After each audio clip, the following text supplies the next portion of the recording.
Salaamaaleykum wa rahmatulah. Salaamaaleykum wa rahmatulah. C'est avec un grand plaisir que je reçois Sa Majesté ici chez moi après l'avoir invité via le Khalife général des Mourides sur demande de notre frère et ami Lansana Cissé et sur demande de la grande famille Cissé de l'Afrique que chaque année nous invitons quelqu'un de cette association historique africaine. Donc l'année avant passée, on avait invité l'ancien ministre guinéen de l'Intérieur. L'année passée, on n'avait pas invité, mais on a participé à votre grande rencontre à Thiès. Cette année aussi, la Khalife m'a demandé de vous inviter. Et puis il était très content de votre présence à Touba. J'étais à Touba avec vous, mais comme vous le savez, Touba, il y avait 7 millions de personnes. Ce n'était pas évident de se déplacer tout le temps, mais j'ai suivi tous vos déplacements, toutes vos rencontres, toutes vos audiences. Vous êtes dans des bonnes mains avec Lansana. Lansana, c'est un ami de 30 ans, c'est un homme fidèle, un homme qui a toujours combattu pour l'Afrique, pour Thiès, pour l'humanité et pour le développement. إذا نحن نرحب بكم في تيس سيد الأمير، نرحب بكم باسم الخليفة، نرحب بكم باسم الطريقة المنادية، نرحب بكم باسم هذه الأسرة العريقة، أسرة السيسي الذي يتواجد في كل أمم أفريقيا. ممكن نقول حتى الآن في مصر يعني رئيس المصري من أهل السيسي. إذا نرحب بكم ونقول مرحبا وأهلا وسهلا. السيد الخليفة كان مسرور جدا بحضوركم في توبا. والآن أنا عندي موعد مع السيد السفير الإماراتي في دكار في حفل غداء مع ضيف الإمارات الذي كان حضر من المنتدى العالمي للسلم في أبو ظبي. ولكن لما أخبرني أخ لاسنا أنكم تمرون بكيس رأيت أن تمر بي ونتقابل. بعد قليل ستلتقي بالأخ إدريس جاي أحد كبار الأئمة في كيس.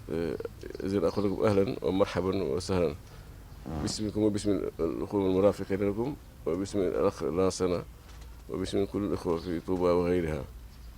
kon maa ngi am mbégte lool di dalal kenn ci gan Sëriñ Tuubaa yi fu ne nii maa ngi war a ànd ak gan nga jóge Imarat jóge ci forum international pour la paix ci Abu Dhabi ki ko jiite di Abdallah Ben Beya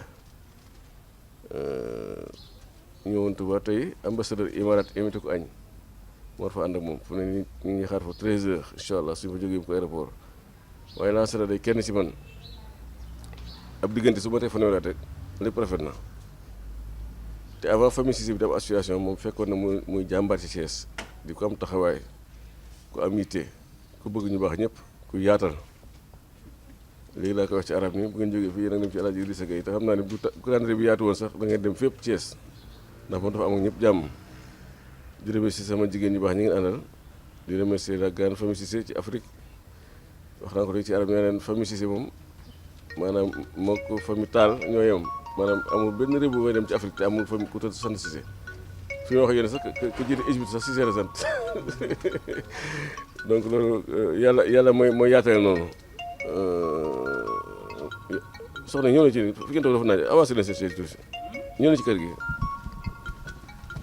avancé leen si ngeen ñëw donc maa ngi sant bu baax a baax ci jotaay bi di sant aussi suñu mbokk yi nga xam ñoo dalaloon gan gi fële ci Dakar Amadou.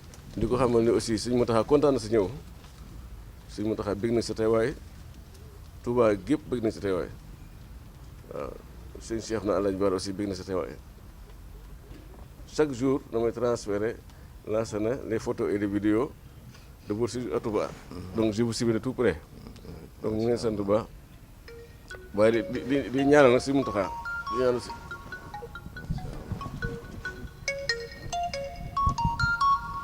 di ñaanal Mawlana Cheikh Mouhamadou Mountakha ci mbaaxam ci yaatalam ci bëggam lu baax ak ci bëggam xam-xam ak ci bëggam yaatal xam ngeen ni démb rek dafa def la mu daan def xam nga jour cérémonie officielle cérémonie bi jeex sëñ Moussa Aine nga xam ne mooy bras droit am woo ma nga xam ne moo toujours ki ngeen gis ma toog ci wetu loxo ndeyjoor sëñ woo ma ni ma sëñ Abo doomu sëñ Mountakha mi ngi lay woo léegi sëñ bi daa am neexal bu ñu ko yónni ci yow loolu woyoful donc chaque année juste après le magal il mën a wax en me disant c'est pour vous encourager, pour vous motiver. Il a fait ça hier, comme il le fait chaque année. En me donnant un guise d'adiya, que c'est à moi de remettre ça. Mais il le fait pour m'encourager.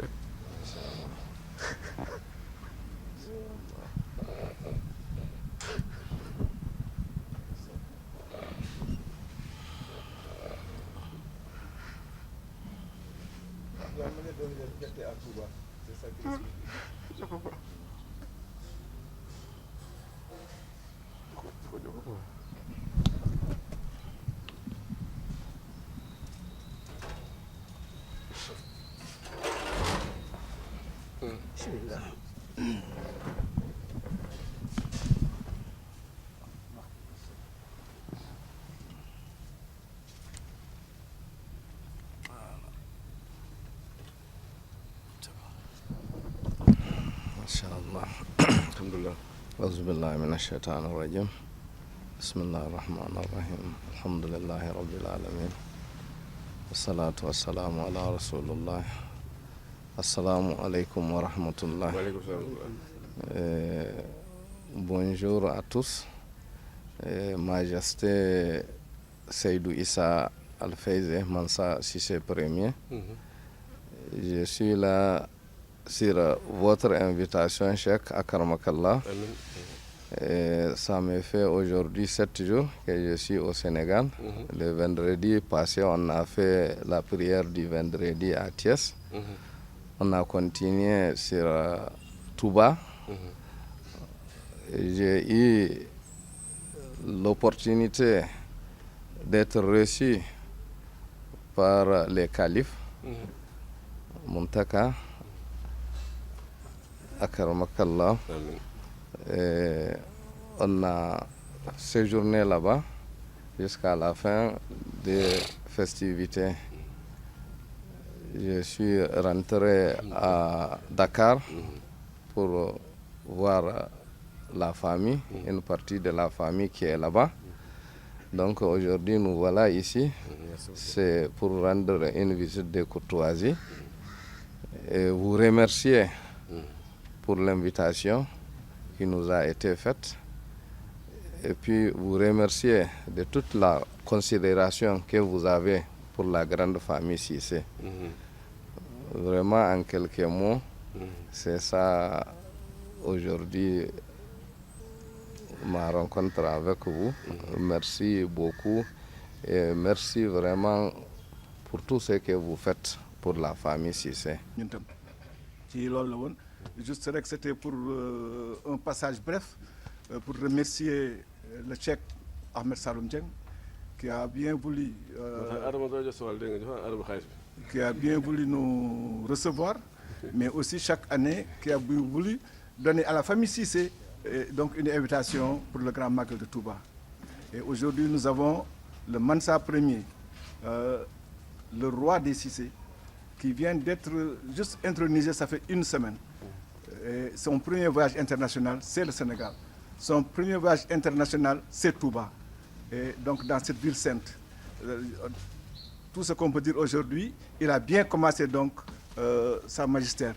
Et nous prions Allah subhanahu wa ta'ala qu'il réussisse, mais nous demandons aussi à Allah subhanahu wa ta'ala de prêter longue vie à notre Cheikh Ahmed Saloum Dieng. Que Dieu le garde, que Dieu le bénisse.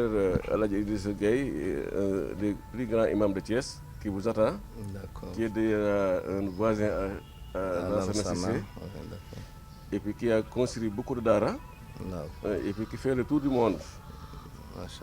Il était, ça fait 2 semaines, il était en Espagne, France, Italie, Amérique. Il anime des conférences pour tout le monde. Donc moi je voulais vous accompagner là-bas. Mais comme il y a l'ambassadeur d'Imarat qui m'attend, avec l'invité d'Imarat, pour manger avec lui, et puis je vais l'accompagner après. Mais sinon, vous êtes dans des bonnes mains. Alhamdulillah. C'est une grande personnalité à Thiès. C'est un homme reconnu dans le monde. Son grand-père a construit la plus grande ancienne mosquée de Thiès. Cheikh Ahmed Baba Khadim Rassoul, lorsqu'il partait en exil, il a prié là-bas. Dans la grande famille Djegen, là où se trouve la grande mère et le grand-père de Cheikh Idrissa Gueye. Donc vous êtes dans les bonnes mains. Vous savez que Cheikh Mountakha, c'est un homme spécial. Oui. Un homme il est le premier Sénégalais ou Africain à construire une université Allahu Akbar. avec ses propres moyens. Il est le premier Sénégalais ou Africain qui envoie de l'argent aux Palestiniens. Allahu Akbar. Il est le premier Sénégalais ou Africain qui envoie de l'argent en Turquie. Il est le premier Sénégalais qui envoie de l'argent même au Maroc Masha'Allah. après leur inauguration l'année passée. Masha'Allah. Donc c'est un homme de référence. Oui. Et puis il a bien dit que son seul objectif, son seule intention, c'est de garder la voix de Dieu. Allahu Akbar. Kalimatullahi al-Ulya. Allahu Akbar. Donc c'est un homme que tout le monde va prier pour lui. Oui. Parce que actuellement il est en train de renouveler la grande mosquée de Touba On a constaté, on a vu. avec un budget de 100 milliards. Il dit qu'on commence par 1 milliard, mais on va finir par 100 milliards. Actuellement, à l'université de Touba, il y a plus de 1000 étudiants internés pour apprendre le Coran. Seulement, il y a plus de 7 facultés là-bas. Tout ça dans ses propres charges. Masha'Allah. Ce n'est pas le charge d'un pays arabe, ou bien l'État du Sénégal, ou bien une ONG. C'est lui qui prend à charge tout ça. Allahu Akbar. Depuis 2 mois, il a décidé d'acheter des immeubles à Dakar pour faire ça waqf. Waqf, c'est-à-dire tout ce qui se gagne à travers ces immeubles va contribuer au financement de cette université. Allahu Akbar. Donc c'est un homme spécial. Oui. Moi, je ne veux pas parler de lui. Chaque année, après le Magal, malgré ses occupations, malgré les foules qui se trouvent derrière lui, il pense à moi. Hier à 14h, comme il le fait chaque année, son fils cadet m'a appelé pour me dire que Cheikh Mountakha m'a donné de l'argent pour vous. Je lui ai dit que moi, je n'ai pas besoin de cet argent, c'est moi qui devais donner à Cheikh Mountakha. Allahu Akbar. Il me dit c'est pour vous encourager, pour vous motiver, pour vous neexal sax ñu ko wax ci wolof. Il m'a dit dama lay neexal di la kañ di la ñaanal kon jaajëf asalaamaaleykum wa rahmatulah.